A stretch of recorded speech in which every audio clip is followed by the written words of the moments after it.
ठीक उद्घाटन से पहले इस एयरपोर्ट का नाम बदलकर महर्षि वाल्मीकि एयरपोर्ट कर दिया गया है। अयोध्या के आंगन में बना ये एयरपोर्ट सिर्फ एयरपोर्ट भर नहीं है, ये वो लॉन्चिंग पैड है जहां से प्रधानमंत्री मोदी 2024 की सियासी उड़ान को नया आयाम देने वाले हैं। राम मंदिर से चंद किलोमीटर की दूरी पर बनकर तैयार इस एयरपोर्ट से बीजेपी ऐसी सियासी उड़ान की तैयारी में है जिसके इर्द गिर्द कोई विरोधी न हो, जहां से मोदी विरोधी पार्टियां बेहद न्यून दिखें। हालांकि ये पीएम मोदी की रणनीति का सिर्फ एक हिस्सा है। प्रधानमंत्री मोदी ने राम मंदिर के जरिए अपने परंपरागत वोट बैंक को साधते हुए जीत का एक नया फैक्टर तैयार किया है और ये है डीएम फैक्टर। डीएम मतलब दलित और मुस्लिम। इस बार बीजेपी इन दोनों ही वोट बैंक को साधने की रणनीति पर काम कर रही है। ये एयरपोर्ट उसी रणनीति का हिस्सा है। तो यहीं से सवाल है कि प्रधानमंत्री मोदी का नया सियासी समीकरण क्या है? कैसे विरोधी वोट बैंक में बीजेपी सेंधमारी करने वाली है? मोदी का डीएम फैक्टर कैसे विरोधियों पर भारी पड़ेगा? ये सवाल इसलिए अहम है क्योंकि इस बार जहां जहां विपक्षी पार्टियों की नजर है, उसके बारे में प्रधानमंत्री मोदी की पूरी और पक्की खबर है।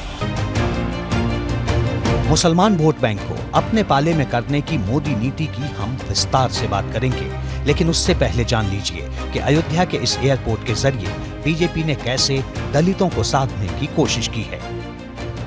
तो अयोध्या में नया एयरपोर्ट बनकर तैयार है और अब इंतजार है प्रधानमंत्री नरेंद्र मोदी के आने का, जिसके बाद इस नए एयरपोर्ट की सौगात अयोध्या वासियों को और पूरे देश भर को दी जाएगी। प्रधानमंत्री इसका उद्घाटन करेंगे, लेकिन उद्घाटन से ठीक पहले इस एयरपोर्ट का नाम बदल दिया गया है। जिस एयरपोर्ट का नाम पहले मर्यादा पुरुषोत्तम श्रीराम एयरपोर्ट होना था, अब उसका नाम बदलकर महर्षि वाल्मीकि के नाम पर यानी कि महर्षि वाल्मीकि एयरपोर्ट किया जाएगा। सरकार की तरफ से इसका नाम बदल दिया गया है। हालांकि इसके पीछे की वजह क्या है ये तो साफ नहीं, लेकिन हाँ ये जरूर कहा जा रहा है, चर्चाएं इसको लेकर भी हो रही हैं क्योंकि 2024 नजदीक है, लोकसभा चुनाव नजदीक है और लगातार बीजेपी ये कहती आ रही है कि भगवान श्री राम सबके हैं, अयोध्या सबके हैं, तो इसीलिए इसे उससे भी जोड़कर देखा जा रहा है। इस एयरपोर्ट के जरिए दलितों को कैसे सियासी संदेश दिए गए हैं वो समझिए। एयरपोर्ट का नाम बदलकर महर्षि वाल्मीकि के नाम पर कर दिया गया।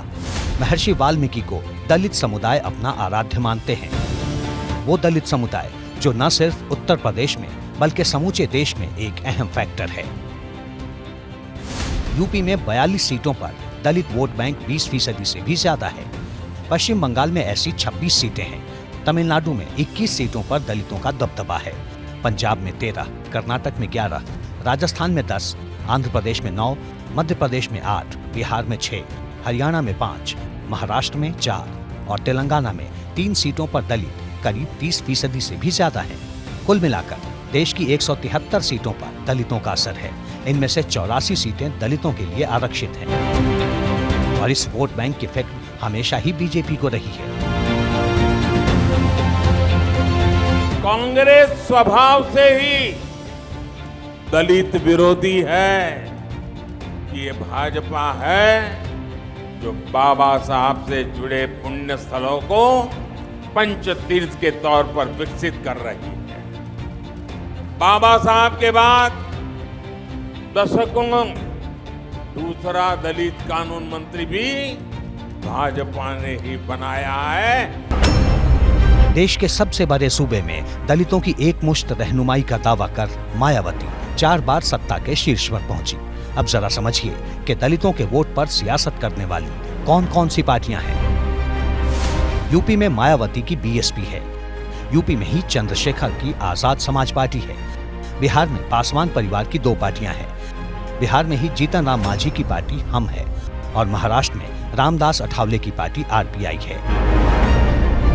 बीएसपी और आजाद समाज पार्टी को छोड़कर ज्यादातर पार्टियां बीजेपी के साथ ही हैं।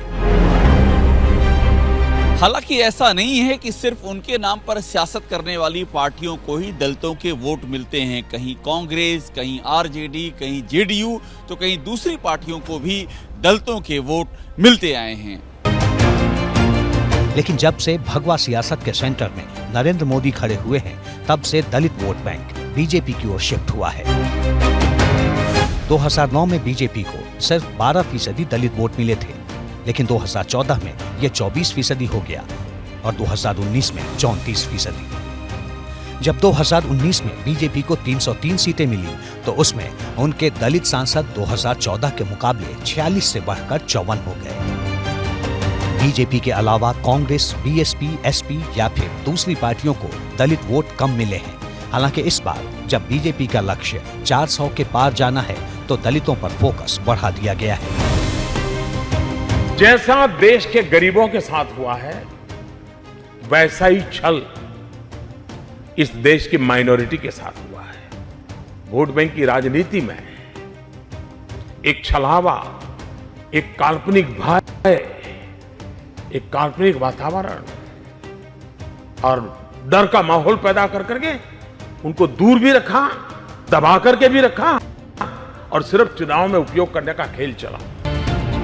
अयोध्या के महर्षि वाल्मीकि एयरपोर्ट के जरिए बीजेपी अपने वोट बैंक को विस्तार देने की तैयारी में है।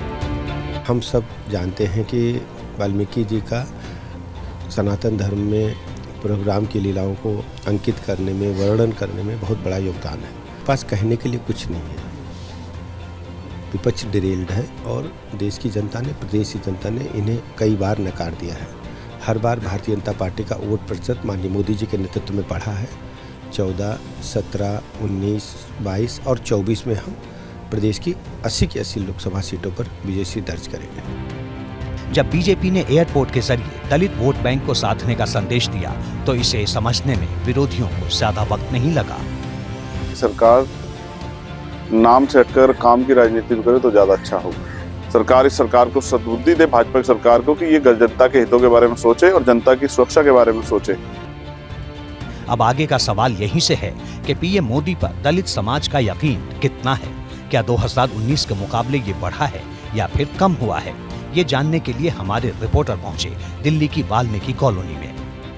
ये सच्ची श्रद्धांजलि है, वाल्मीकि जी को दी जा रही है और ये कदम बहुत पहले से होना चाहिए था, लेकिन देर आए दुरुस्त आए। बहुत अच्छा कदम है, इस काम बिल्कुल वो अदा करते हैं। बहुत खुश हैं जो हमारे गुरु के नाम से वो रखा गया, तो हम तो खुश हैं। खुशी का हमें तो बहुत खुशी हुई है, सुन के बड़ा अच्छा लगा हमें। ये तो ऐतिहासिक बस्ती है, उसके नाम से उसको रखा गया है। दिल्ली की सबसे बड़ा मंदिर है ये, और ये सुन के मुझे बड़ी खुशी हुई है, जिसका कि इंतहा नहीं है, और ये बहुत आगे तक चीज बात जाएगी। ये बहुत खुशी है, हमें बहुत अच्छी खुशी है जो हमारे इधर नाम रखा गया है।